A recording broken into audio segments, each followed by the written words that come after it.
Hello and welcome everyone to the Improvly Speaking podcast. I'm your host, Dana Gowan, and I'm so excited that you're joining us today. And I am super excited about today's episode and guest. You are in for such a special treat. So if you're joining us for the first time, let me give you a quick rundown of what this podcast is all about, some of the goals and outcomes we're trying to get out of today's podcast. One, we want to help you understand the benefits of improvisation. In case you don't know the benefits already, maybe you're a non-improviser wanting to know more about improv, you've come to the right place.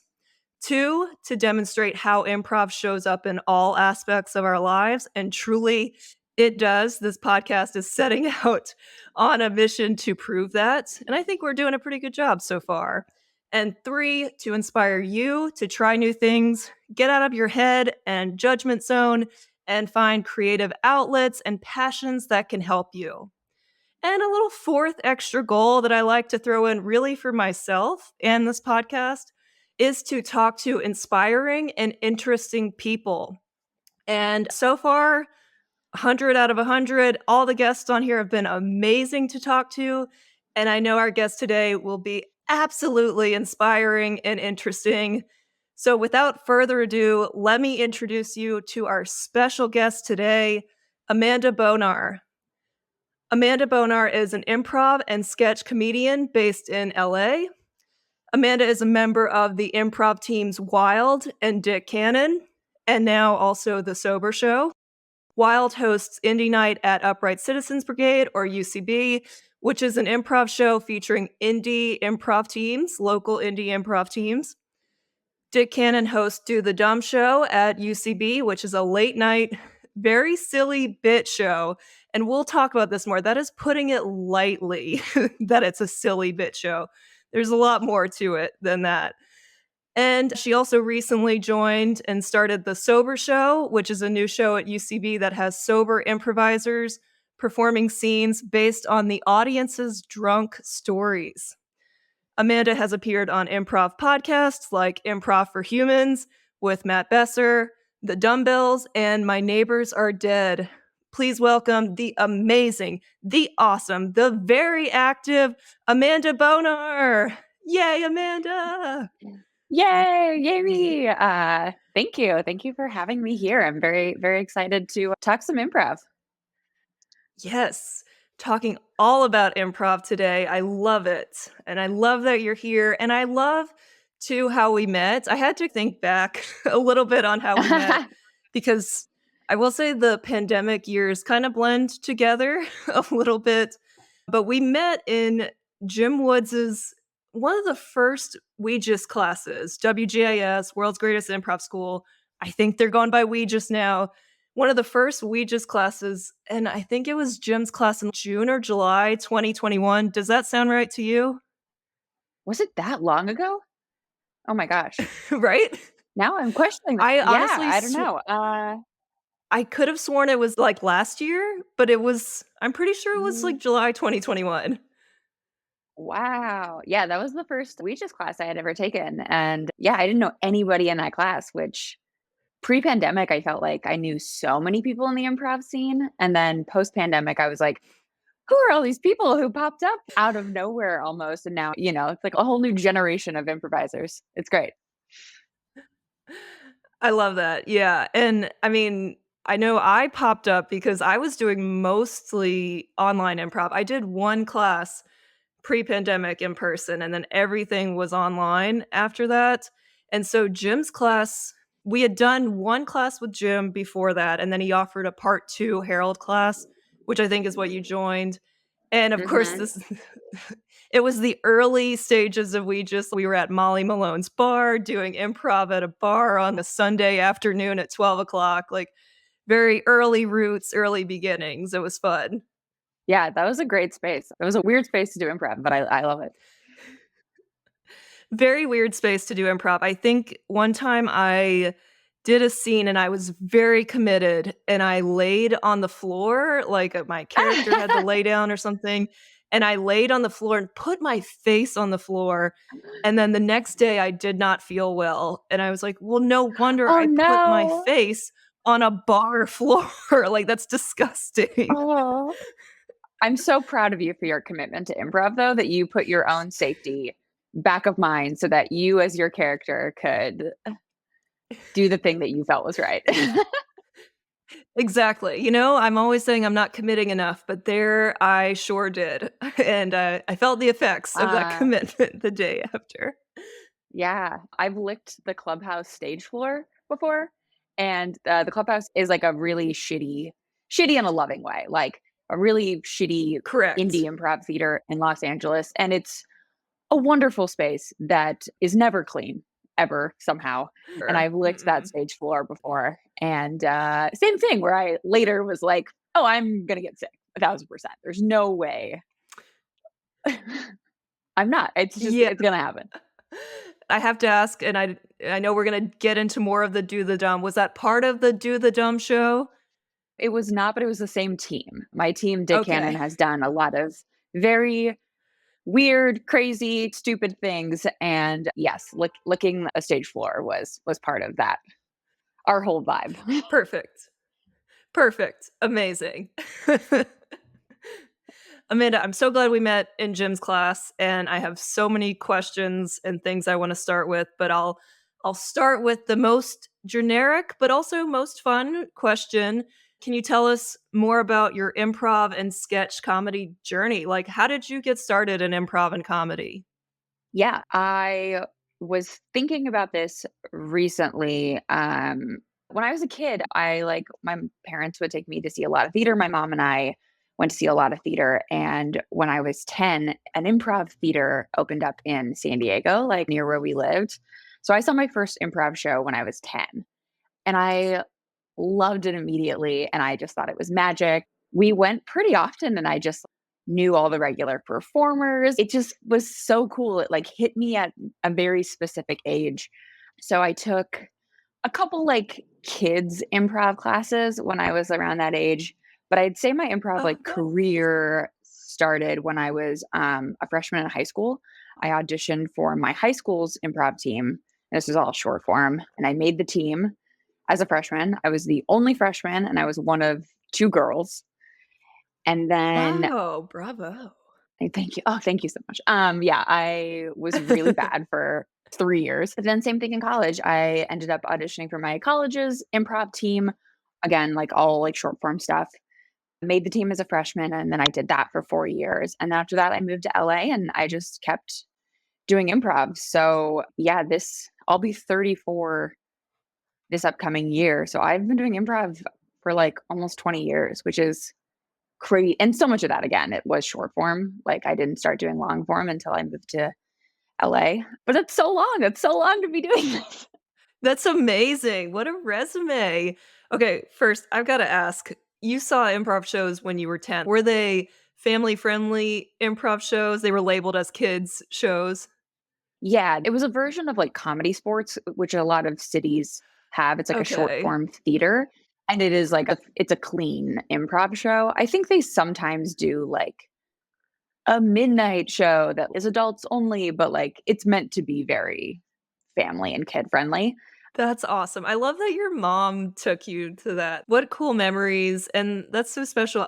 I did not know improv existed, I don't know, until my mid-20s when I discovered Comedy Bang Bang and stuff. Yeah, I yeah.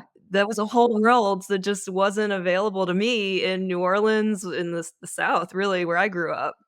Yeah, it exists so much more in really any major city for sure, and a lot of smaller cities as well. It really has spread, so that's a really nice thing. Like, I moved to LA, and I think improv really kept me in LA. I love LA now, I really don't plan on leaving, but it is nice to know if I ever left, I could probably do improv most places now. It's much more, like, well known than it was when, we were growing up and stuff.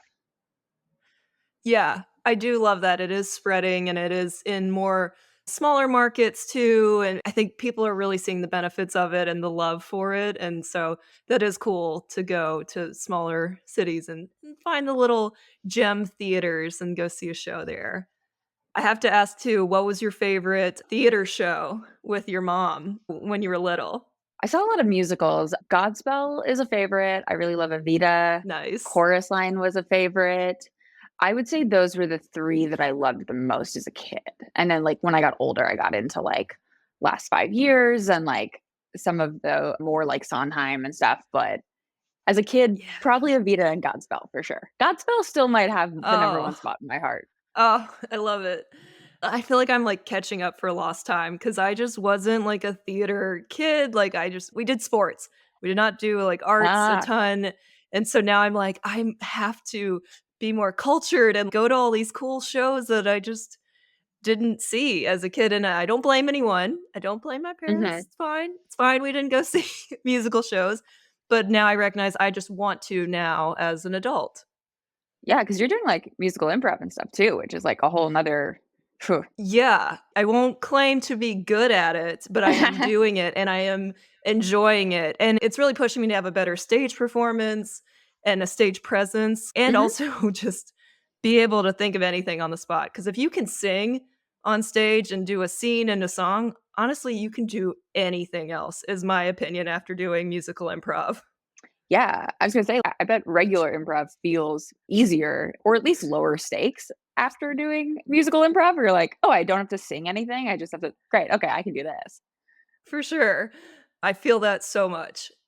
I'm having the opposite journey now where I was not a sports kid, no athletics, whatever, and now I'm still doing improv, obviously, lots of theater, but I'm doing more, like, weightlifting stuff now, and I'm like, "Oh, this is what it feels like to be physical and, like, get your heart rate up and run around." So we're having opposite experiences and becoming very well-rounded people in the meantime. Go us. We're Yes. flexing our muscles right now. Go us for yeah. I think that's a cool journey though, because you can definitely get burned out on things if you do it too much, Mhm. and so it is just so fun to have these creative outlets and be able to explore.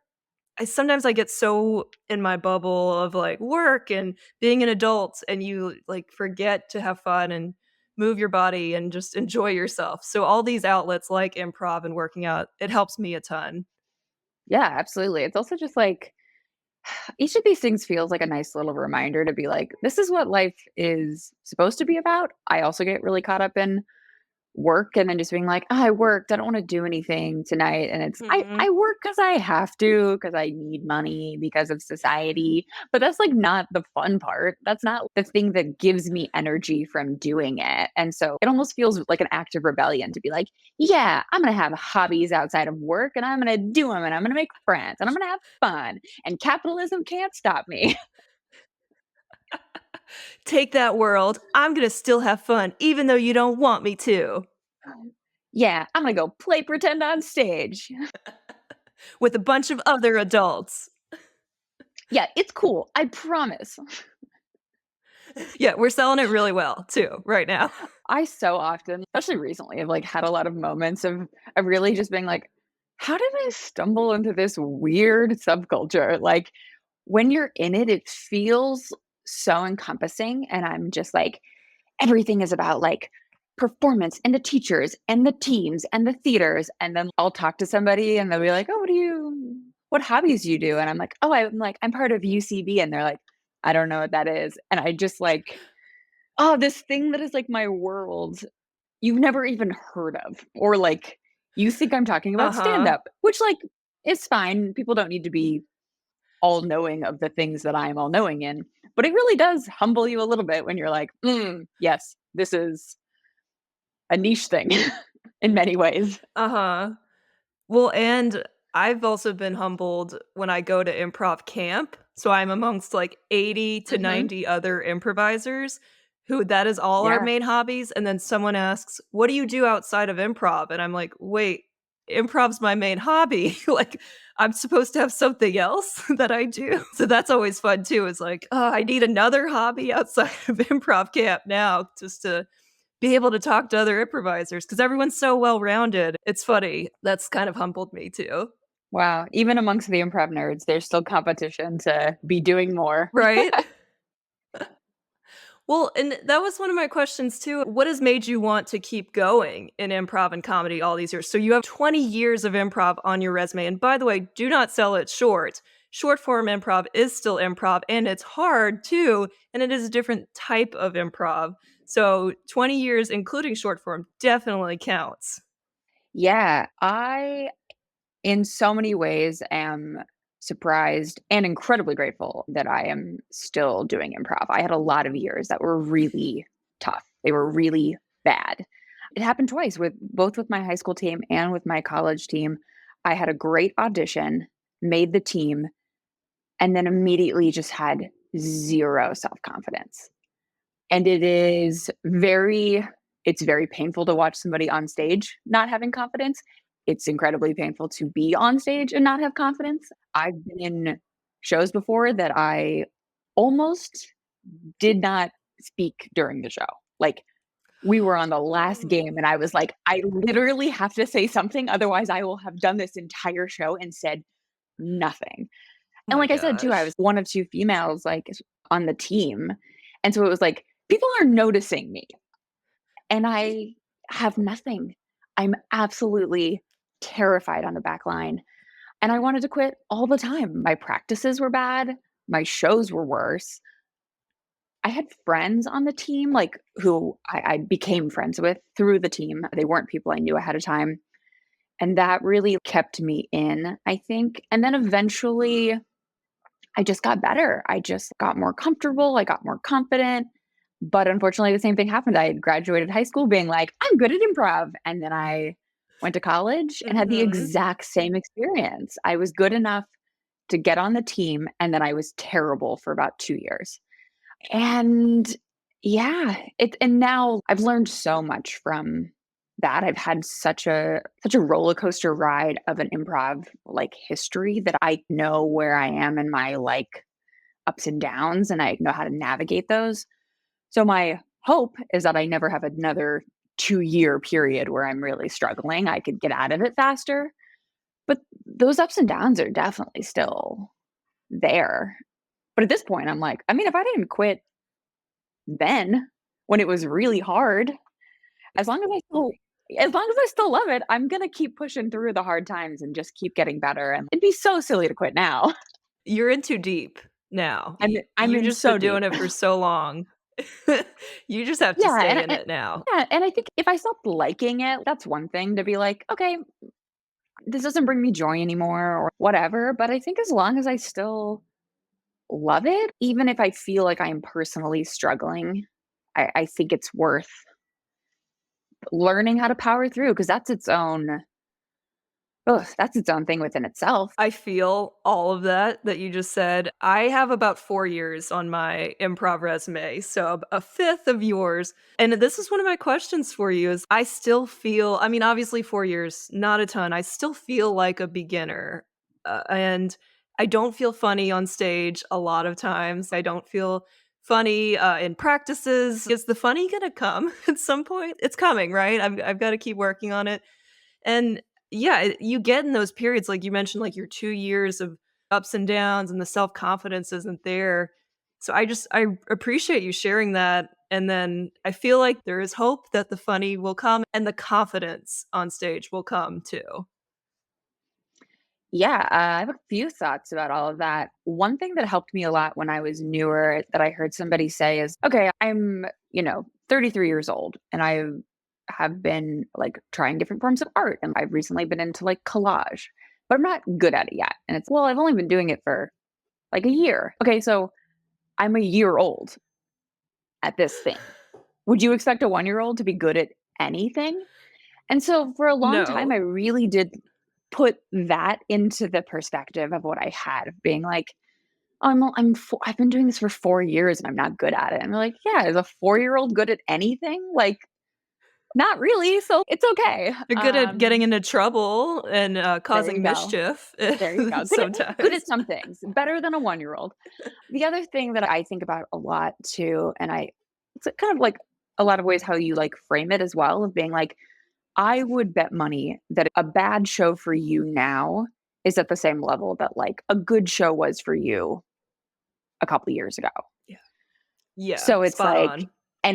so it's really easy to get down on yourself and be like, "I had a bad show." But it's, well, like, you from 3 years ago would have been stoked about that show you just had. So it still sucks to feel like you had a bad show, but we don't really see the growth that we have when we're looking at each individual data point, as far as feeling funny too, I think that will definitely come. Confidence is Yeah. definitely a huge part of it. That was the main thing that the years that I was bad, I don't think it was that I was not funny. I think it was I didn't have the confidence or the trust in myself to speak my funny. Like I was trying to do everything right, or I Yes. was trying to do everything how I thought other people would Yeah. want it. And that's not what makes me funny. What makes me funny is speaking through the filter that is Amanda. Also, I did not come up with this, but another thing that I think about a lot is people who do improv or really anything. It's like you got into this because you had an inkling that like you might be good at this. Or maybe you had an early show that you felt funny and you were like, "Oh, I like this feeling. I want to make this feeling happen again." If you really thought you weren't funny, this would probably be of no interest to you. So there is something within you that goes, okay, I think I can do this. That's why I care about it. That's why I want to be doing it, even if I'm not performing at the level that I want to be yet. Yet. Yet is the Yeah. always the key word. Oh, I'm not performing at the level I want to be yet. I am constantly like, ugh, it's hard. It's hard when you like see, especially in LA, we see so many people who make improv look like Yeah. magic. It is just So true. mind blowing. And then I do a show and I'm like, well, I'm not as good as so and so. And it's, yeah, you're not. Okay. Right, because they probably have 20 years on their improv resume too. Yeah. But it's hard. It's hard not to compare. It's hard not to get down on yourself or get in your head. It's definitely part of the whole experience that is like trying to be an improviser, like in any kind of a semi regular way. I appreciate that perspective of a bad show now was probably I would consider a good show when I first started. The moves that I'm making now are not the moves or the choices that I was making before. So I can see Mhm. improvement there. And I can also see improvement even in some of the questions that I'm asking on the podcast Yeah, too, because I have some standard questions of, well, what advice do you have for improvisers who get in their heads and are finding themselves always in their heads? And I still have that, but I don't feel like I'm always in my head now, or to the point where if I have a bad show, I'm like crushed. If I have a bad nice. show, I'm like, all right, we're going to move on. Like I can move Yeah, on yeah. quicker and faster from the bad scenes and bad shows. And so it's almost like, well, that question doesn't serve me. I'll still ask it for everyone listening who's at different parts in their journey. But I'm like, that's not quite the question that fits me anymore. So I could even see improvement there. That's great. That's such a helpful thing to have those check-in moments of introspection to be like, "Oh, I'm understanding more of what I'm learning, or I'm finding myself making moves on stage that I wouldn't make before, or that my mindset is just changing." Like the problems that I was having as an improviser are now like shifting. That's awesome. Yeah, thank you. And I mean, you've been doing it for 20 years now, so clearly there's a love and a passion for it, even amongst the ups and downs. How have you seen improv and comedy in general help you in your life, in your personal life and professional life too? Oh god, I think at this point it like Ugh, how is long do my we life. have? Well, I was like, "Oh my gosh, I don't I in some ways I don't really know who I am without it because I've been doing it for so long." Like truthfully, I have a day job, but this is my career in so many ways. This is the passion. This is what I think of when I think of my career. Yes. So many of my best friends I've met doing improv. My fiance and I met doing improv. Oh, I was gonna ask Yeah. if he was an improviser. Wow. Yeah. Yeah, we met in 301 in 2016. We were Wow. we were just friends for a few years, but we were in a class that had a bunch of actors who were like taking improv because their agents wanted them to, but like I'm a Uh-huh. long-term improv nerd. My fiance Jeff is also a long-time improv nerd, and pretty quickly we like sniffed each other out as being like, "Oh, you're like the other improviser." And so we became really close friends and we were on a team together for a long time. And then eventually, when we both ended up being single at the same time, we kind of found each other romantically as well. But yeah, he runs a show called Fuck This Month at UCB, and they do some shows over at Yes. Dynasty Typewriter sometimes, which is very cool. So yeah, we're like a nerdy improv household. It's great. Okay, I have to ask, how are your scenes together? Do you do a lot of shows or kind of scenes together on stage?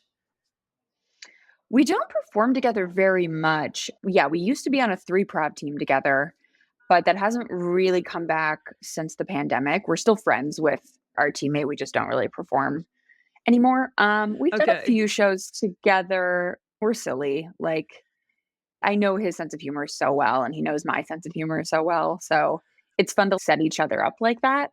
Yeah, he's a great performer and a really great show producer, and we talk about improv a lot.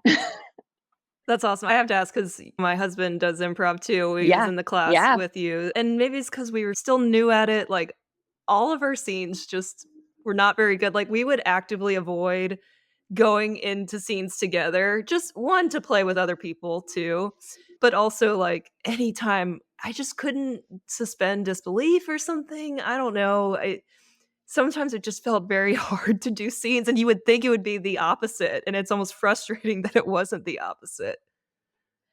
I think it would feel that way a little bit for us now because we're out of practice playing with each other. I get that way in shows sometimes where I want him there for, like, his support, and I trust him to give me, like, honest feedback about a show. So there's times that I'm like, "Oh, that was bad," and he's like, "It wasn't," and I can trust that he's being truthful. Okay. But there's also times that I feel like if he's not there, I'm a little weirder on stage because it's one less person that I'm like, "Oh, I don't wanna embarrass myself in front of him." But if he's gone, I'm like, "Yeah, let's get weird," you know?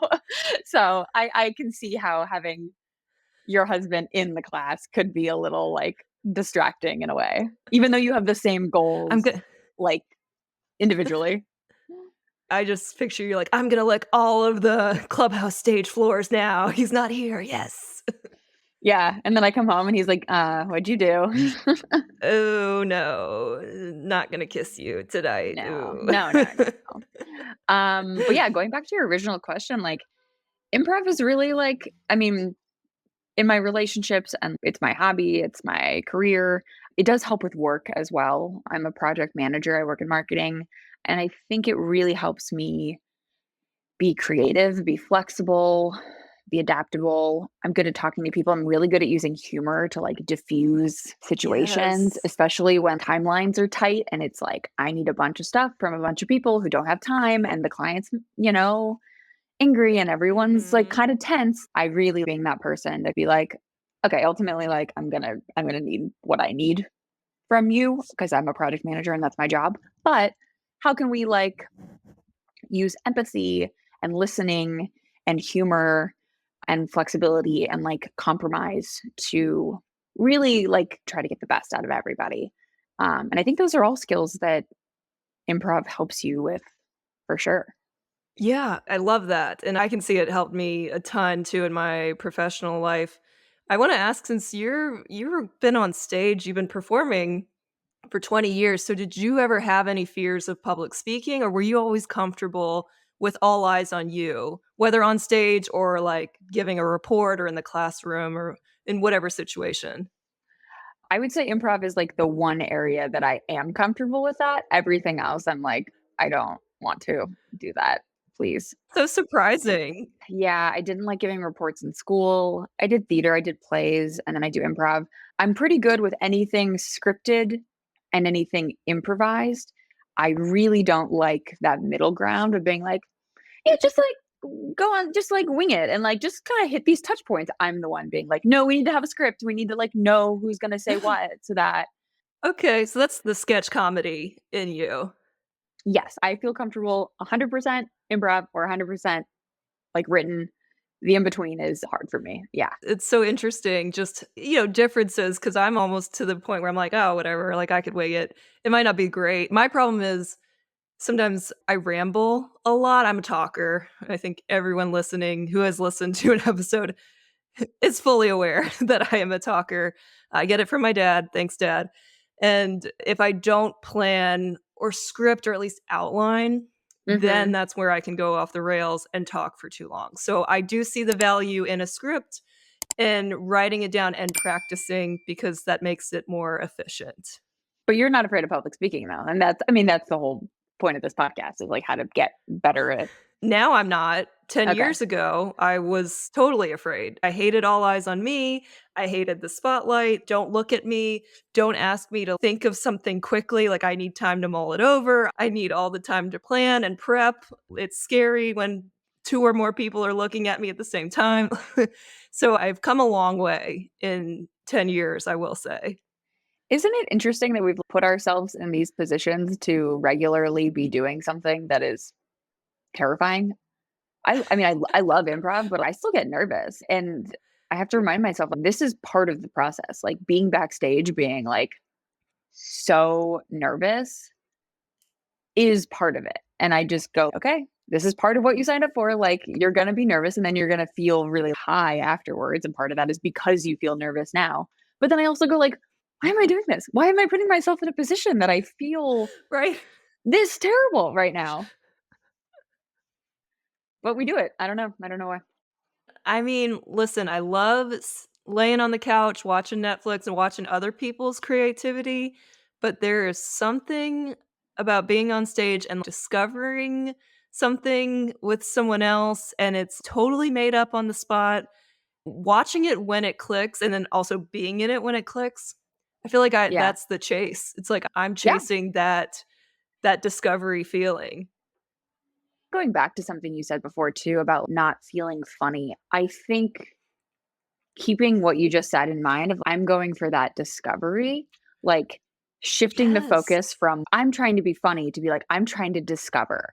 I also sometimes find too that if I can go into a show with a playful energy of I'm not trying to be funny, I'm just trying to like be playful. That helps me a lot too because then I tend to be looser and I tend to be weirder and I tend to be more flexible and then I'm like there's something inherently kind of like fun and funny about being like light and playful and weird. So maybe helping to shift that focus into discovery and into play could help you feel a little more organically funny. Thank you for that reframe and reshift. And I have to share too that sometimes when I say something and I get a laugh, I'm almost surprised. It's getting better to where I can tell I am like I know I'm doing a funny game move or something. But when I first started out and I would get laughs, I'm like, why are they laughing at me? Like there was a part of me that was hurt that I was getting laughed Oh, at. And yeah. and I think that stems from, like, being younger and low self-esteem and you're bullied and made fun of, and so it's like a split second of, like, "Why are they laughing?" And then it's like, "No, wait, I want this." So I've had to, Yeah. like, train myself almost to be like, "I want this. I am funny. I deserve laughter." Like, I am worthy of Yeah. laughter. Like, it's a full training system in my mind going on right now. Totally. I mean, that's also an interesting point too. In trying to be funny, like I don't know what the audience is gonna find funny. Like I kind of Yes. just have to trust my training and when something is funny that the audience they laugh, you can note that in your head and then it'll stay on that path or hit that pattern again or give them more of that. But like, yeah, yeah, sometimes the weirdest things get a laugh. Or I find myself laughing at something that you're like, oh, I don't think the improviser like intended for that to be a thing. I think they just responded honestly. Right. And that was enough that I was like, oh, we like truth. We like authenticity. We like human reactions. Well, and I've definitely been on the flip side of trying to be funny and getting no laughs and then being, like, Ugh, crushed. "Oh, I thought my idea was so funny." And that is a yeah. humbling moment too of just, like, Hmm. be yourself. Don't try to do too much. Be playful. Have this discovery mindset because, yeah, if you're trying to be funny, go do stand-up, right? Like, do scripted stand-up bits that are gonna get more laughter, scripted laughter from the audience. Yeah. Yeah. So, in those times where you were feeling down, lower self esteem and self confidence, lower self confidence on stage, let me just reframe that. Hmm. But you never really took a break, right? Like you still kept going and kept going through it, right? Yeah. Push through. Because I've been feeling, and I think we're recording this in December. in the holidays, the end of the year is always Mm. tough, right? Like, you're kinda tired, low energy. I don't know, I won't speak for everyone. I'm tired and low energy, and I don't have time to take a lot of classes, I don't have time to go see shows, like, I feel like the FOMO's real, I'm missing out.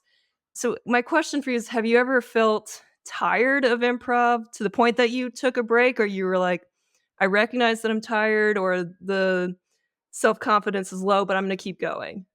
Yeah, no, I've definitely taken breaks. I guess to differentiate, I've never quit a team or stopped doing like a show that I'm regularly a part of, but I have definitely taken steps back. I think that is very normal and healthy, and we don't want to get burnt Yes. out on the thing that we love.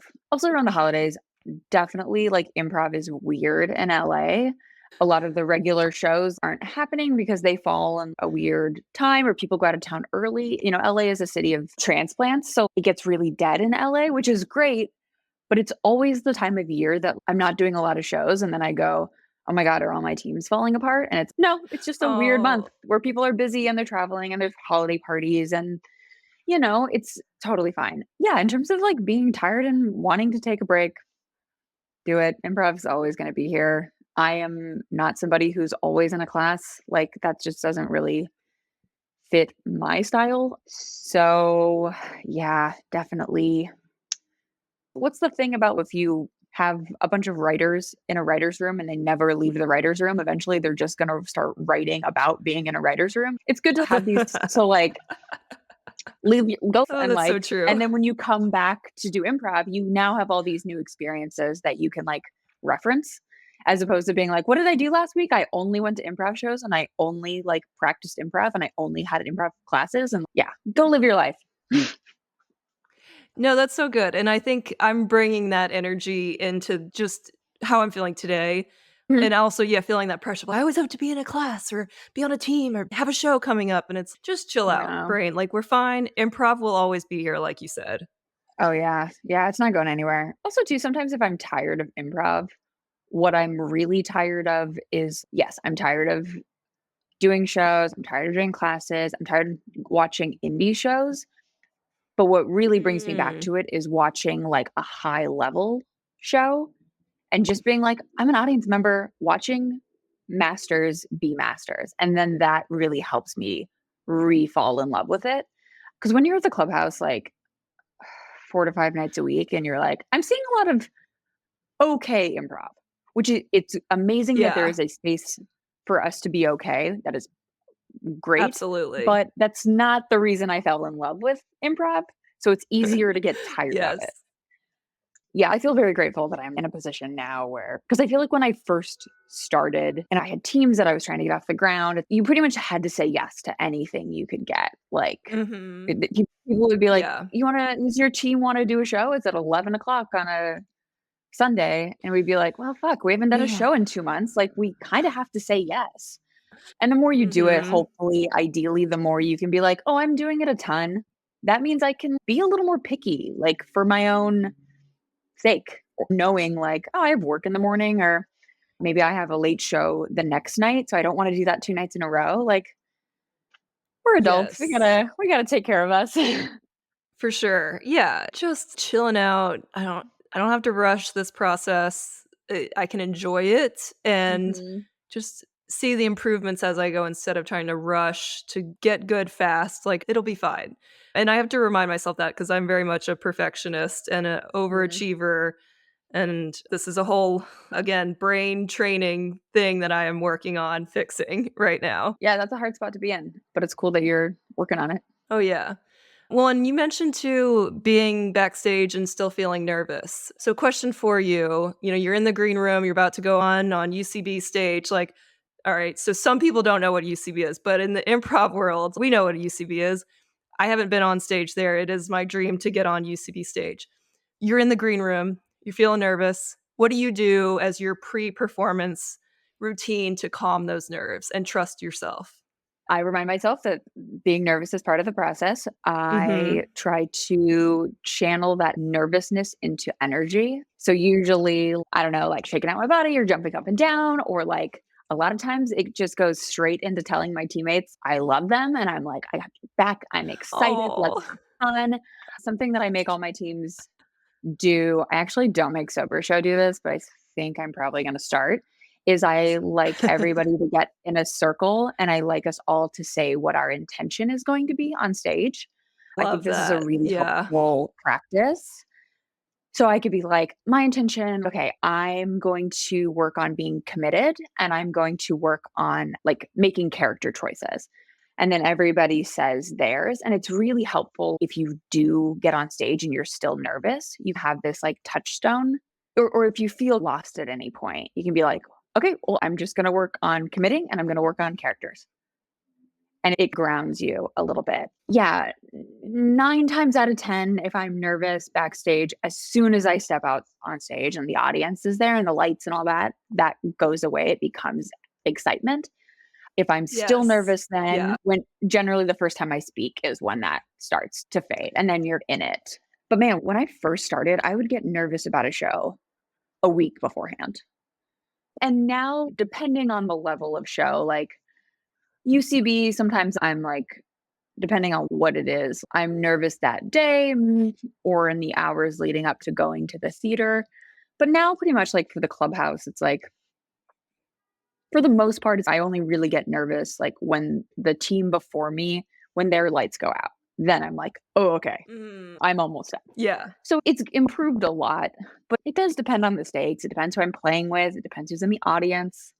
That's hard too. If you're like, oh, I love my teammates, but I'm playing in front of somebody who I really admire, I'm gonna be nervous, like, you know? It's helpful. No, it's helpful to hear that from an experienced improviser, like, that everyone gets nervous. I feel that shift too. As soon as I step on stage, I am not as nervous, but what I've found, at least in musical improv, my nervousness isn't really in the voice, but it's in, like, holding back my choices or my play. And so that Yeah, that yeah, comes getting more comfortable, with the form of musical improv. I think regular improv, not as much, but I think that's where the nervousness still hits me as a newer improviser, like, it's still affecting my choices. yes. Yeah, absolutely. Yeah, there was years when I really had to force myself to be in the first scene. They'd give a suggestion, and I'd be like, "I'm stepping out." Because if I don't do this now, I have to wait another few minutes at least Mhm. to be able to do something that is gonna then help this feeling pass. It's maybe a bit of an aggressive move depending on the circumstance, but it was my way of just being like, "You don't have time to be afraid. Get out there, get it over with, and then you can relax." Once you've started, it feels good, and then we know we like that feeling, and then we wanna be in every scene, and we wanna play, and we wanna have fun, and, you know. I think it's good to know though, like, across the board, like, you're always gonna be nervous, you're always gonna have bad shows, you're always gonna have things you can work on and learn and feel like you need to improve on. Like, it helped me a lot to hear that stuff early on. That way I had the expectation of, you're never gonna feel perfect at this. So if we can manage that expectation, it gets easier. Today's Friday, I have a big show Sunday that I'm nervous about already, and I'm, like, going through a lot of this and just being like, "Okay, I'm nervous, like, that what can I do to help it just exist?"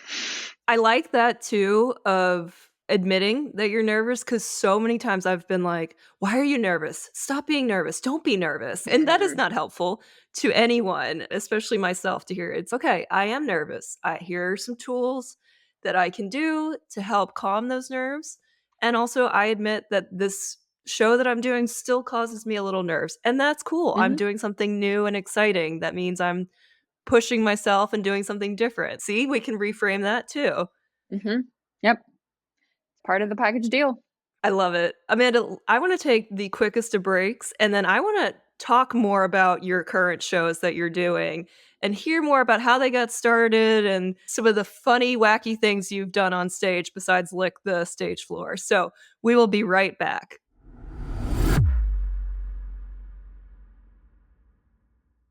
And we're back talking with Amanda Bonar, all about improv. Honestly, shifting perspectives and reframing our mindsets.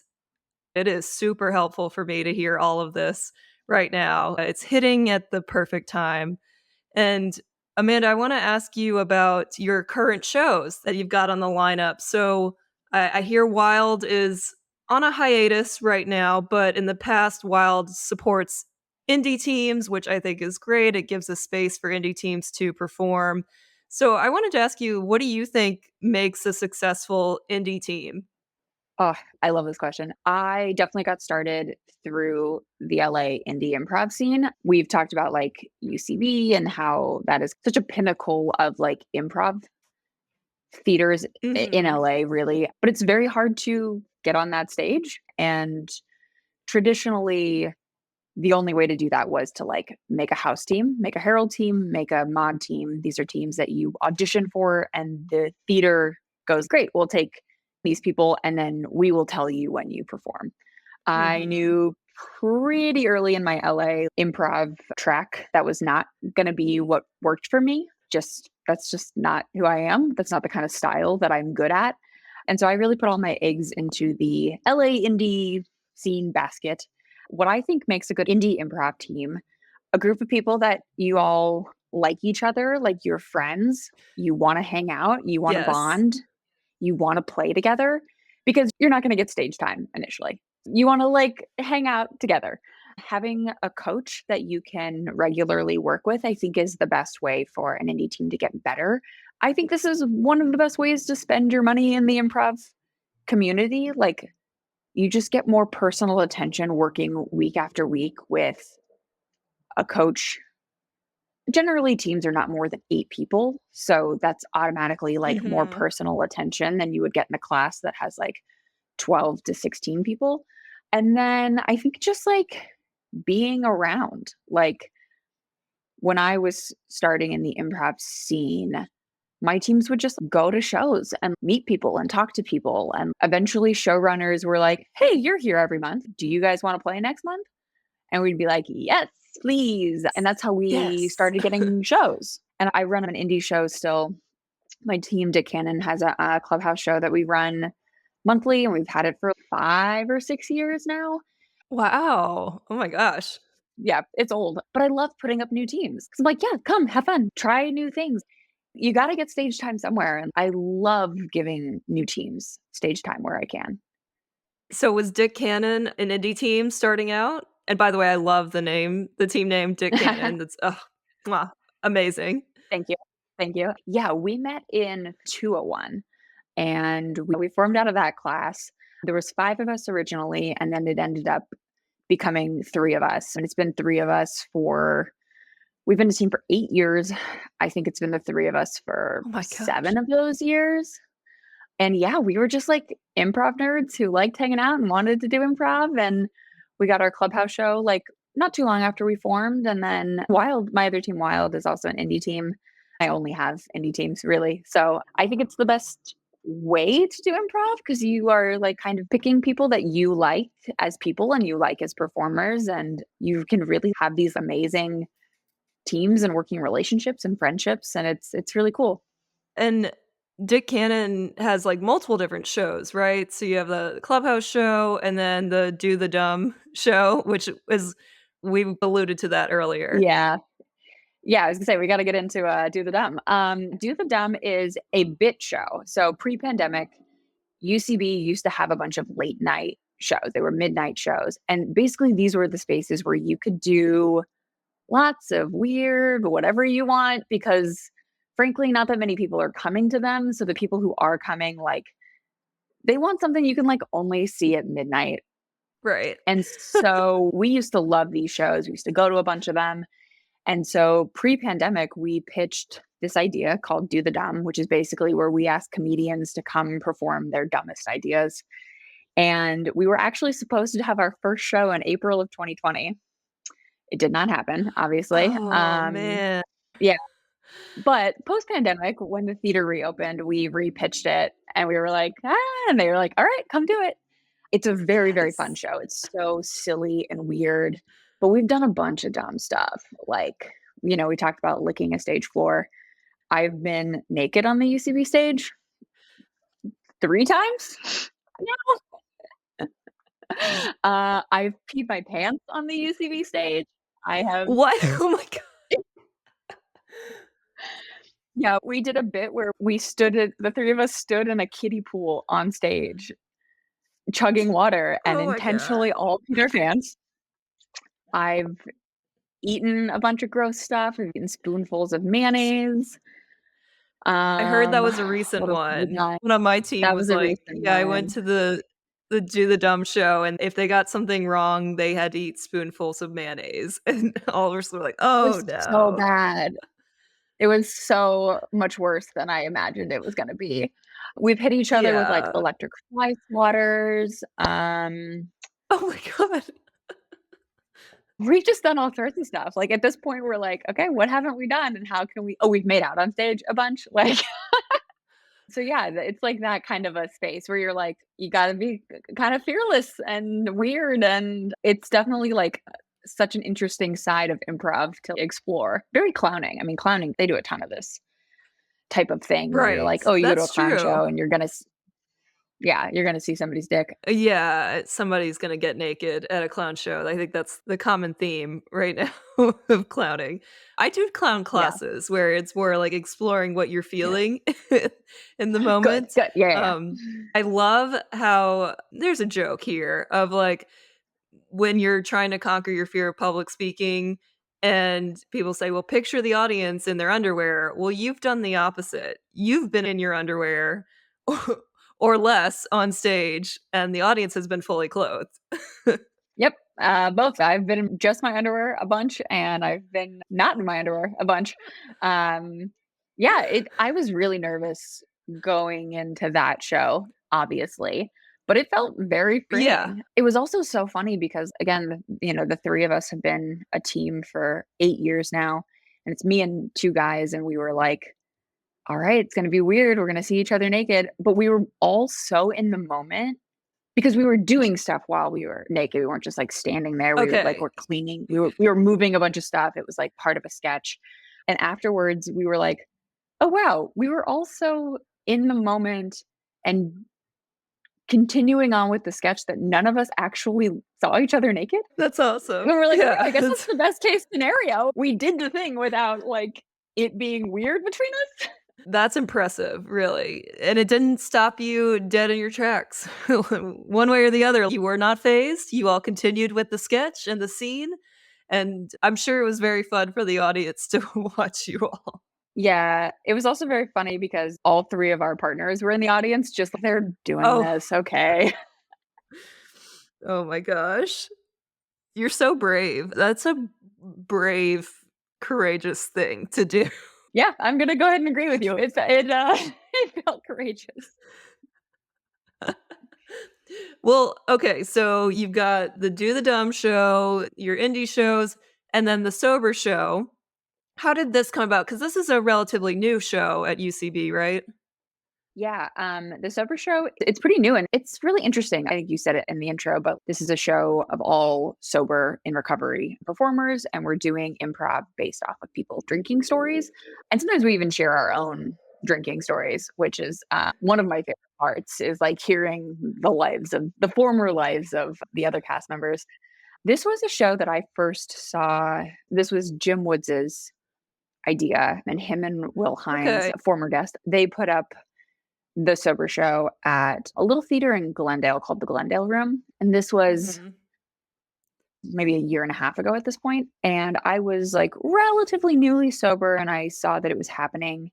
And I was like, oh my gosh, there's an improv show like for sober people. Like, I have to go to this. And at this point, like, I knew Will pretty well. We had known each other for a handful of years. And I knew Jim in kind of like more of a passing sense. I hadn't taken a class of his yet or anything like that. We were just starting to know each other. And so I went to this show and after that I like talked to them and they were like, "Oh, you're sober." And so I got asked to do a couple of them either like at the Glendale Room or at the Clubhouse. And ultimately I think it just fizzled out. The Glendale Room is a hard location for certain shows Yeah. and it was late. It was like at 9 and it just didn't they just stopped doing it for whatever reason. And then, I don't know, maybe 6 months or a year or something passed, and at that point, Jim and I had become really good friends, and I had been running Wild Indie Nights at UCB, and I'd been running Do the Dumb, and so I was, like, very familiar with how UCB shows run. I was like, "I feel comfortable as a producer there." And so I just asked Jim if he would be willing to let me try to pitch the show to UCB and bring it to UCB. And he was like, I'm in, but let me talk to Will. And then Will was in. And so the three of us then figured out like what we wanted it to look like and who the cast would be. We did one show there that sold out. They were like, we'll give you one show to try it. We tried it, it sold out. And Whoa, so they wow. let us keep doing it. And we got moved to a very nice time slot or a 7 p.m. show, which is crazy. Yeah. I've only Prime ever time. at UCB, truly. And like for years, I was like, I can't get on this stage before 10 p.m. For years, I couldn't get on the Right. stage before midnight. So it felt like a really big, cool deal to be like, I have a show at a normal hour. And Amazing. Bravo. yeah, we feel like very grateful for how it's going. We've clearly tapped into something that people are interested in. I like there's like a huge sober community or people that I didn't even know were sober or people that are interested in becoming sober. And it feels really cool. And like I hope it's like helping to like normalize it a little bit or show people that like can still be funny and yeah, it's cool. I think that's amazing, and I've read in, like, the UCB description too, it's not just, comedians doing drunk stories, it's comedians who are sober in sobriety. They're not just sober for the night, like, everyone's, like, Yes. making this commitment to be sober for life. So, I think that's really powerful too, that there's this group that recognizes, like, "Hey, we are sober now and we wanna perform," perform. Because I think that is inspiring to people who are on their sobriety journey to be like, "That's cool that there's this sober show I can go watch and laugh about all these fun drunk stories, but don't have to drink either." Yeah, I mean, that's how I felt when I saw them advertise the sober show the first time. It felt like there was this little area for like comedy and sobriety and like people who understood kind of what I was going through. Cause, back in the day, it was like every show had beer and every show was like a party beforehand or you Mhm. go to the bar after or whatever. I think that's changed a little bit post pandemic, or maybe I'm just older and the people I'm around are older, but it felt cool to be like, we all know we're on the same level of this. Yeah, this is also the first show that I've been a solo producer of. Jim and I work like very Yeah? closely together to run the show, but all my other like Dick Cannon, we all do it together. Or Wild, we all do it together. It's cool to like have it be like, this is my show that I am making everything happen behind the scenes, and that feels really neat. It's like a interesting to explore a different side of the improv world. Oh, that's incredible. Look at that growth and improvement. That's amazing. I love hearing that. Do you mind sharing, like, how long it took you to get sober or, like, anything that helped you? Because 'Cause I've had guests on who've talked about becoming sober and improv helped them, and obviously, improv is just a piece of the puzzle, but anything you wanna share in terms of your sobriety too, to go along with this sober show? Yeah, I am like 2 weeks away from 2 years alcohol free, which Bravo. Congratulations. yeah, this is my like second big go around. I previously had a year and a half and then went back to drinking for like 3 years and kind of always knew I needed to go back to it. Yeah, I think the biggest thing I can say about sobriety is like it doesn't solve all your problems, but it gives you the clarity to be able to start to solve all your problems. A big thing about the sober show is yes, like you said, we're all in recovery. It's very like 12-step based. Like I myself am in a 12-step program. And the whole thing is you stop drinking, but then the whole program is basically how to live your life so that you don't need to drink. Like alcohol being a symptom of a bigger problem, not necessarily the problem itself. Which, it is also the problem Yeah. itself. But like, yeah, it's a way that people show they're not doing okay. And so how can we fix things so that you're doing okay so that you don't feel like you need to escape your life or numb out or get fucked up every night? Mhm. And yeah, I think improv is also tied to that in a big way because it helps you find yourself and it is about like being truthful and being like authentic. Like a lot of really great improv is just that. It's like it's very vulnerable. It's very like scary, but like it's connecting though also. I appreciate you sharing that because I know that's part of the steps, right? Is to share about it and talk about it and be vulnerable. And yeah, I do feel like there's a movement, a little bit of just alcohol in general. Like we just don't need to drink. I don't know. Maybe I'm reading stuff online that it is hitting me personally. I just put out an episode about my relationship with alcohol, and it was not affecting me to the point where I felt like I need to get sober, but it is a big part of my life. It is a big part of the culture that I've grown up in. And I'm in the place, we're of similar age. I'm 35 and I'm like, I don't need this anymore. Like it is not serving me. Like I don't need it socially. I don't need it to be funny. I can be on an improv stage without it. So I feel that too, that it's a cool movement to be like, hey, it's cool to be sober and you can still be a funny human and be on stage and do all the things too. Yeah, I totally agree. I do think we're getting a lot of like sober curious stuff. So many more bars carry non-alcoholic beverages and like people stop drinking for a variety of reasons. It's not just because like people think they might be an alcoholic. It's like people have anxiety or allergies or they just realize it's not really Yeah. serving me anymore. Oh man, also as Yeah. we get older, it's harder to recover from it. You're like I had Yes, that too. one drink too many and I feel it for 3 days, like, that's not worth it. So, yeah, I think it's cool as a No, society not we're at all. moving away from it. Well, and even, like, networking too, like, I go to conferences a lot with my work and speaking and stuff, and there's always a networking thing, and there's a bar and there's alcohol, and it's like people rush to the bar because we need it in order to communicate with each other and be social and have connection. It's like, no, actually, I can stand with you and look you in the eye and be present and ask you good questions, and we can just talk, and actually, we don't need the alcohol.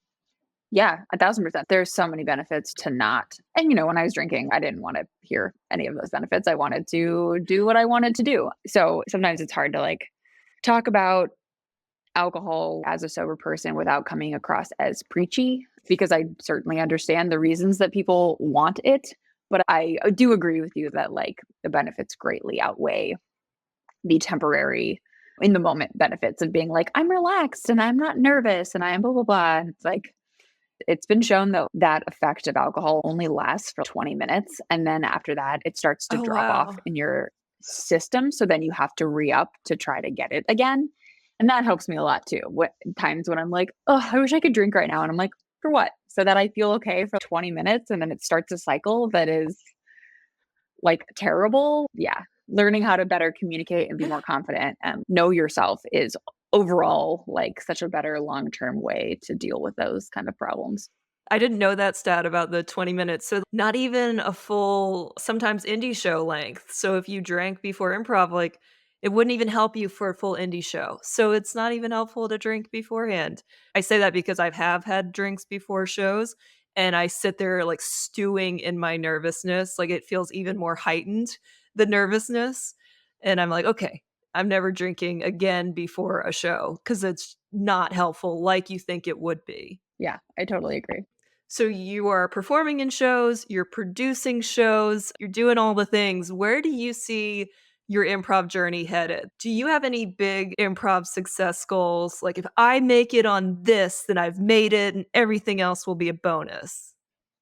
I think in general, I could be somebody who is better about having goals, like defined goals. Something that Dick Cannon does that I think is really cute and fun. Every year we make team goals and then we make individual goals. Oh, And so then the following year, like around the same time, we'll review them and see like how we did.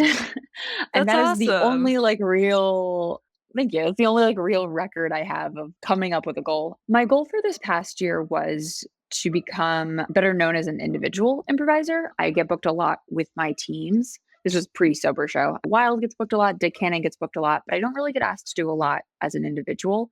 And I think I hit that goal this year. I think sober show helped that. And then just like meeting new people and like I'm getting asked to do a little bit more. I think my goal for 2024 is I'd like to continue that goal of being known as an individual. I'd like to be a better performer, like just continue to grow and improve, which, as we have said, is sometimes hard to track that, but I have the intention. And then I think my third thing is I want to be better at performing authentically no matter where I am. I think there are shows that I'm very comfortable with, and then I am able to like really snap into my high gear and I'm able to knock it out of the park. But as soon as I'm somewhere that I'm like nervous or I'm playing with people that I've never played with before or I'm playing with people who are better than me, I shut down a little bit and I play it a little safe or I play it a little reserved. And I think that is making me forgettable in these instances where I need to learn how to step up and play as my best self to accurately represent who I am as a performer because I don't think I'm gonna get asked back the way that I'm playing it safe. I think I need to be able to show what I can do, and then people will either like it or not. So I think that's my main goal is being able to rise. I'm getting new opportunities, but now I need to work on rising to those opportunities and showing up the way that I want to be as a performer. I love that. That is brilliant. It's so powerful, that goal. I feel that the playing it safe thing, I think I kind of referred to it as like when I'm nervous, then I play it safe and I don't make bold choices and stuff. I tend to stay more on the sidelines. And in my experience recently, my musical improv team, we auditioned at West Side Comedy Theater and like they have a whole audition process. Like it's really hard to get in.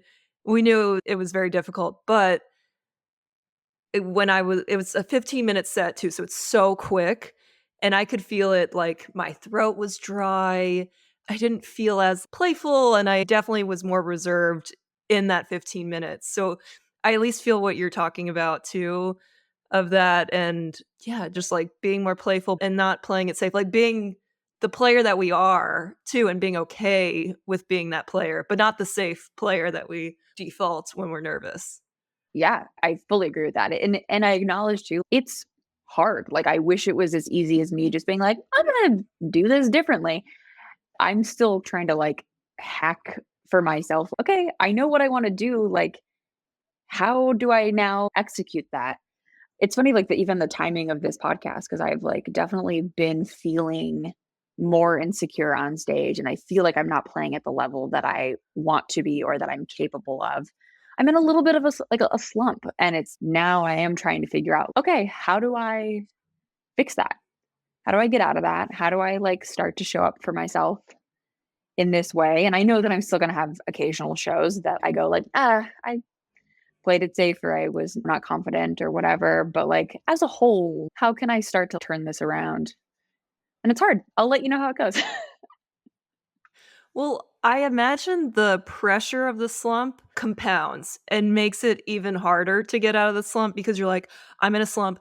I need to get out of it. This is going to be the show that makes or breaks it and gets me out of this slump. I can relate to like speeches. I'm like, this is the speech that's going to conquer my fear of public speaking and I'm going to be better speaker. Everyone's going to know me as a better speaker now because of this speech. And it's good Lord, that's a lot of pressure. And I don't know if that's the amount of pressure you're putting on yourself, but I imagine feeling like you're in a slump can then put that heavier weight of pressure on you. Totally. Yeah. Which is not fair to ourselves, but it's kind of just the way the Right. human brain works. Yeah. I have a big show in 2 days and I'm like, be cool if I had a lower stakes show between now and then, like maybe build up a little bit of confidence between now and then. But again, it just is going to be what it is, and maybe it'll be a great show. I have no idea. I can't tell the future whether or not I like had a fuck around show tonight beforehand. Before the big show on in 2 days. I'm like, the amount of knowledge in my body is the same. Like I've learned everything that I've Mhm. learned.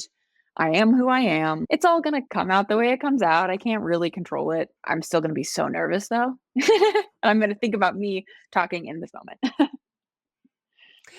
Yep, a wise Amanda once told me that I should reframe it as I'm trying to be more playful and Discover. discover more on stage. So, I don't know, that's what a wise Amanda once told me, and I'm just relaying the message too. I'm going to text you in 2 days and be like, "What did I say?" Now you help me feel better. I mean, that's what we're here for. You're never not nervous, you're never not learning, you're never, it's part of it.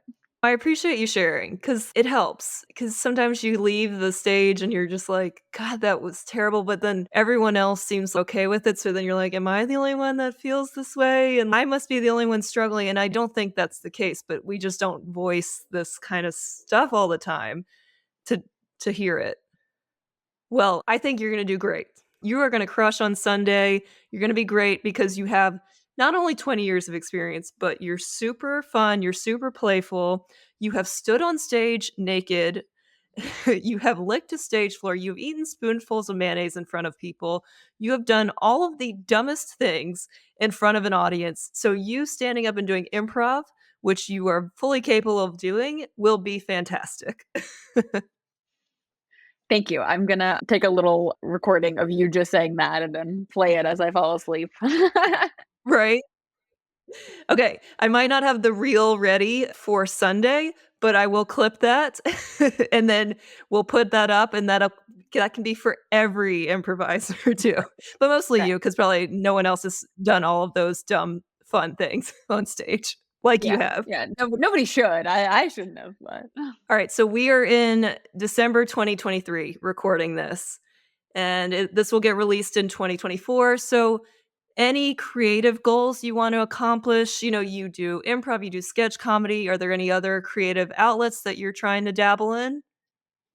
I have a sketch comedy goal. I'll talk about that. Dick Cannon previously wrote a sketch show for UCB that ran for a year, and it was so fun and weird, and we loved it. And Of course. Of course it was. it was weird. This was pre-pandemic, and ever since then, we've been like, "We have to write a new show." And I think 2024 is Mm. gonna be the year that we finally write our next show, and it's gonna be weird, and it's gonna be fun, and it'll give me a little break from improv because 'cause I'll have this other thing to throw my creative mind in. Yeah, we love doing sketches too that have a lot of dance and, like, music. It's fun. It's Yes. like a very creative side that is so different than improv. I also like doing a lot of art. I'd like to keep working at that. I haven't been doing it as much recently, but I think different forms of creativity are probably really good for your brain and probably all really help each other out. So maybe that's Mhm. another trick. If I'm feeling an improv slump, put it into writing or put it into like visual art or put it into dance or I don't know, something. That is one of my goals for 2024, like, creative goals is to try a dance Yeah. class. I love that. I want to do Yeah. that. That sounds fun. Yeah, I'll let you know. Any type of dance you're interested in? Any kind of, like, choreographed dance. I like to flail around, put some music on, and I'll, like, pretend like I'm a ballerina, and I flail, and I'm an interpretive dancer, and it looks silly, like, I know what I'm going for here, but I wanna, like, actually do something choreographed where I follow someone and have to remember steps and moves, and then flow and not be so stiff trying to do all the moves. So, I don't know, I've researched a few places, but I just have to really actually hit order and sign up for it. I love that. That's awesome. That sounds so fun. And I bet you'll feel so good having done it. Yes. I feel like that's a fairly easy goal, like, I just have to go do a class or either a 6 week or just one, I don't know what it entails, but that's it. That feels a lot easier than the other goal of doing a stand-up class or, like, doing more stand-up, which is on my 2024 list too. I also wanna try to do stand-up, which, man, I know I wanna try it, and also it seems so terrifying, and I just same thing, I haven't really done the initiation of signing myself up for something, but good for you, man, you're doing a ton.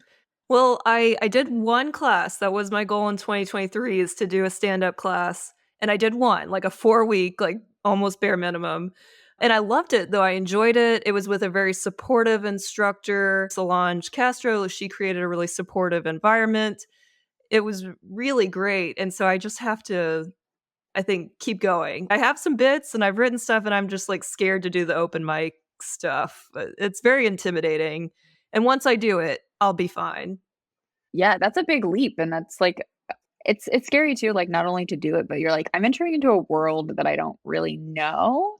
I think about this a lot too, boy, like, you gotta be bad at something before you can be good at it, and you gotta be okay at something before you can be good at it. So true. And that's hard. It's hard, but, like, on the one hand, I'm like, "Okay, great.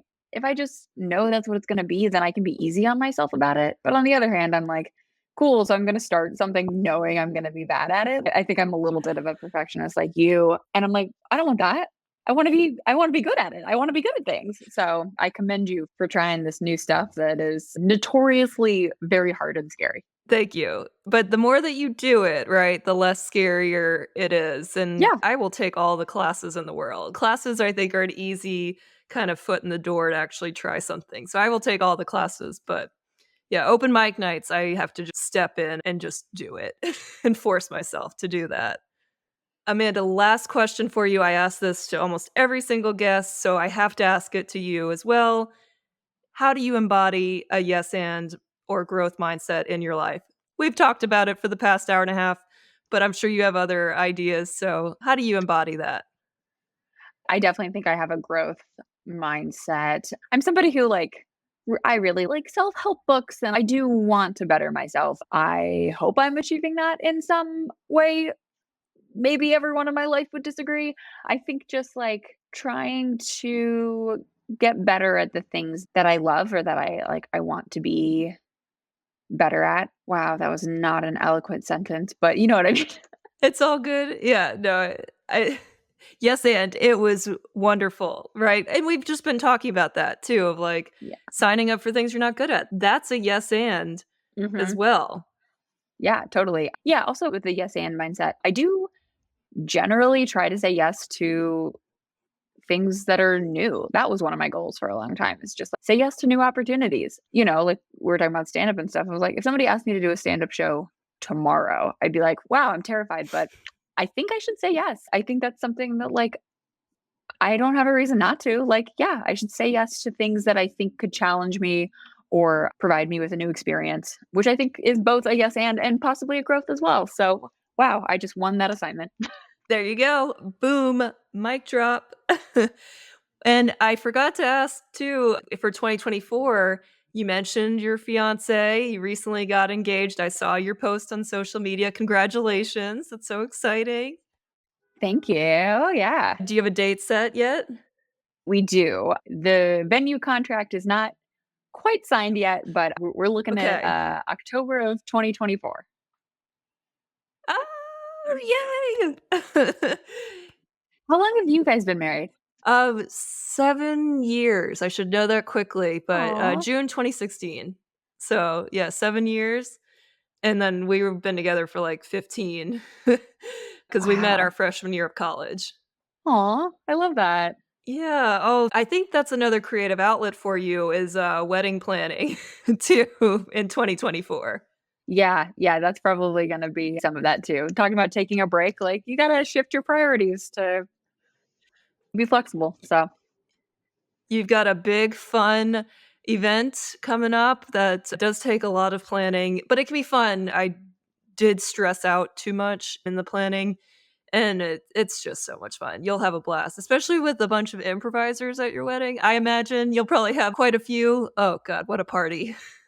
2 improv nerds who have both been doing improv for a long time. It's gonna mostly be improvisers, and then, like, my poor family having to deal with people doing bits and stuff. It'll be fun. Uh-huh. Oh, that's so exciting. Congratulations. Oh, I can't wait to see all the planning and pictures and stuff. That'll be great. Well, Amanda, this has been so fun. Thank you so much for being willing to share and being vulnerable and also giving advice because I needed to hear and then you were vulnerable too. I really appreciate it. This was a lovely conversation. I enjoyed every minute of it. And where and how can our listeners find out more about you? Yeah, you can find me on Instagram. I think it's just at Amanda Bonar. And then through my page, you'll see all my different other pages for each of my teams and shows and all of that. If you're in Yes. LA and looking to catch a weird show or a sober show, you can find all of that there. Do the dumb, the sober show, and you usually post anything else that you're in on your stories and such. So, yeah, follow you on Instagram to get all the latest updates. That's great. Anything else to plug or add? I mean, honestly, this has been amazing. Yeah, thank you so much for having me. This was I mean, I could talk about improv forever, so I really, really appreciate it. And we sure tried. I mean, I think all of our listeners now are like, all right, these are good long episodes and not in a bad way. Like, I can clean my whole house, I can go on a nice walk. And that is what you can expect here at the Improvly Speaking podcast. We can't just talk about improv for 20 minutes. This conversation needs more than an indie time slot. We need a full hour and a half to really get into it about improv. And we certainly did today. Amanda, thank you so much. I enjoyed it, and I can't wait to come see a sober show or a do the dumb show soon. Thank you. And thank you for listening to today's episode. I am so inspired by Amanda's vulnerability today and just how she shared the behind the scenes and her thoughts in her head that I think we all have had as improvisers at some point, whether we're newbies or even going through the process. I think we've all had those thoughts of doubt and are we enough? And oh, I'm not doing this right. And so I just really appreciate Amanda sharing that. It's funny, I think back to my journey, and I loved improv when I first started because it was so freeing and silly, and that's exactly why I still love improv today. But I have noticed that as I started to go through the thick of things and get into the levels and the classes, that it got to be really heady and analytical, depending on where I took the classes and such, but just all the notes would become not overwhelming, they would be very helpful, but it's like, "Oh, I'm not doing this right, I'm not doing this right, and I can do this better, and I can do this better," and it just became this long list of improvement instead of just this amazing space to just be free and have fun. And both of those things are important to improve and also to just have fun and be in this free, silly space. And so I just have to keep reminding myself of why did I start this in the first place? Can I let go of that perfectionism and wanting to be funny on stage and just play and discover what comes up? I know all these things, and I know that you don't necessarily go into it wanting to be quote unquote funny on stage. The funny comes as it develops and as you discover new things. If you force the funny, it's not usually funny because you're trying too hard. And I know all this, and yet, I still struggle. And that's okay. It's okay to struggle. It's okay to just reflect on where you are. And like Amanda said, where I am now is definitely not where I was a few years ago. I have certainly improved. I have certainly gotten better. And I can definitely agree to that. So, again, when you're feeling all these thoughts of doubt, reflect on what's coming up, what's going on, and also just reflect on how far you've come to in this process and journey. I love, love, love that Amanda's mom took her to all these musicals and improv shows as a kid. So when we recorded this, I was actually about 6 to 8 weeks pregnant at the time. Now, I didn't tell Amanda at that point and didn't bring it up on the episode because it was so early.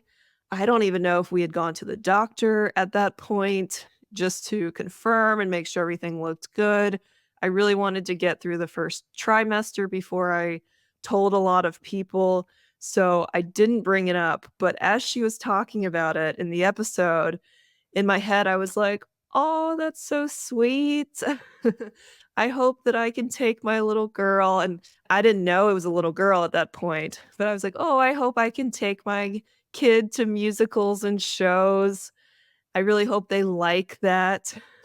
I wanna be an advocate for the arts and theater, and later on, I found out that it is a girl, and, it's okay if she doesn't like the arts and theater, she may not be into it. Totally okay, I won't force it. But if she is into it and likes the first one that we go to, then I will make sure that we see all the shows and listen to all the soundtracks. I love Disney movies. I haven't seen a lot of the newer ones, but I love Disney movies, and I'm just gonna say it right now that, little baby G will see all the Disney movies, and will branch out and explore and discover from there. I have a feeling I'll be watching the same Disney movies over and over again too, as she finds the ones that she likes, and that is totally cool too, and I can't wait to see what she likes and loves as a little girl. Switching gears a bit, I just wanna make the comment that I love how crazy Amanda and her team have gotten with the Do the Dumb show as well. That is really impressive, and I'm just in awe of all the crazy things they've done on stage. We talked about them in the episode and just totally impressed. And also, I wanted to give an update. We kind of talked about things we were working on. It was the end of 2023 when we recorded, so we were kind of talking about our goals, things we wanted to do in 2024. So, update for you, at least on my end. I have not done a dance class or a stand up class this year. Obviously, some things have come up. I have been focusing on growing a human inside of me and making sure she's healthy and growing and getting all that she needs. Honestly, if I did a stand up class, all my jokes would be about being pregnant, which is fine. I had all mom jokes before. And, maybe I kind of manifested that with all my mom jokes and my pod mom stuff, really manifested the mom thing. But I'll wait on the stand-up class. I'll certainly work on some material, and when the time is right, I will take a class or explore the open mic scenes when I can. It's still on the list, and it will definitely happen. Also, I think the choreographed dance class goal that I had will look a little different than I imagined, and again, totally cool. I saw some Instagram ads for dance classes where you can wear your baby in the front pouch or like little baby Bjorn baby sling thing, and then do a dance class where you follow the instructor, but you're dancing and also holding your baby at the same time. And that looks so fun. That looks really cool. I'm excited to check that out as baby G gets older and, of course, can hold her head up and hopefully likes the baby Bjorn holder and likes being in it. But that sounds like so much fun to do, and that will check off the dance class goal, just a little different than I had expected in 2023. Throughout this episode, and I think a lot at the end too, Amanda and I talked about nerves and how nerves will sometimes affect us. We might play it safer when we're nervous. We might not initiate or do the thing that we're thinking of. We might get really judgmental in our heads. And I feel this a lot in improv and public speaking as well. I won't let go as much. I won't be as loose. I know and I can tell when I'm nervous because my throat is usually dry. I've been feeling that sometimes when I do musical improv shows. And then when I'm in the shows, I usually hang out more on the back line or I just feel more hesitant or passive. I have been feeling very passive lately as a pregnant lady performer. There's a lot going on in my head. There's a lot of pregnancy brain fog too, and sometimes I don't feel as quick thinking. And again, you don't have to be quick thinking in improv. You just have to suspend judgment and let go of perfection. And I've been really in my head a lot, and the nerves been getting to me. And again, I just have to go back to my breathing routine. I have to go back to my pre-performance routine. And oftentimes, when I do a breathing routine and kind of a pre-performance, just, you know, slow down, breathe, check in with myself, calm down the nerves, calm down the heart rate. I usually speak better and perform better in my shows or my speeches or presentations. And so I want to ask you, do you notice the nerves getting in the way of your performance or affecting what you want to say or do on stage as an improviser, as a speaker, as a professional in your personal life, wherever it is? Do you find that nerves are getting in the way and kind of limiting you from growing and becoming the performer or the thing you want to become? And if so, how can you combat that? Nerves may never go away, and that's okay. You have to accept that. Nerves are an important part of the process because it lets you know that you care about the thing you're doing. You can also reframe it as excitement and energy. You can also breathe and calm down and slow down the heart rate, slow down the mind. That is important for me to do. I tend to talk very fast. I tend to get really excited, and when I slow down, I am more in control of what I'm saying. We also talked about how we get nervous the day of or even a few days ahead of time for a show, or sometimes in my case, a speech or presentation or a conference, and that can happen. That can happen with everything you do, and again, it shows that you care, it shows that you're excited about it. It's the uncertainty of it. We don't know how the show or the speech will go, so we're nervous. We're nervous about how we'll show up. We're nervous about how we'll be perceived. And so it's all a lot of uncertainty because we just don't know the outcome yet. And it's okay to just sit in that and admit, hey, I am nervous about this. I'm going to do some extra breathing. I'm going to do my extra routines to help accept that nervousness and also make sure that when I am up doing the thing, that I feel good about it and I'm totally in the moment and not letting my nerves affect me. So I really encourage you to just lean into that and not discourage yourself and not be upset when you notice the nerves, and actually say yes and to your nerves and accept that they're there, and then build upon your routine or whatever you need to do to not let those nerves get in your way. They can still be there, but then the minute that you step on stage to perform, to speak, whatever it is you're doing, you flip that switch, you go into performance and speaking mode, and you are golden. And that feels amazing when it happens. Let me know what works for you, what you discover or have discovered that has helped you in conquering or combating those nerves.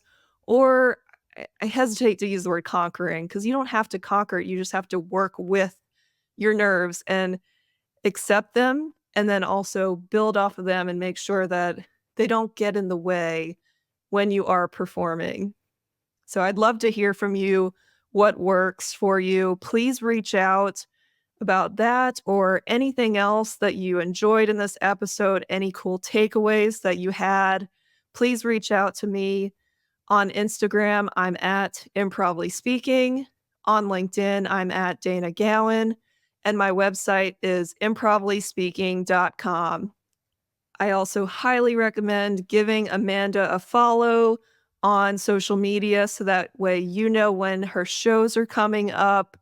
If you're in the LA area, please check out the Sober Show at UCB and also the Do the Dumb Show. Those sound like amazing shows, and I'm definitely going to check them out as well. And I also want to go watch and support Amanda as she's putting herself out there more and challenging herself as an individual and also as an improv team member. Thank you so, so much for listening and supporting Improvly Speaking. I'll remind you, as I always do, to go out and flex your creative thinking and not let those nerves limit you or get in your way. I'll talk to you next time.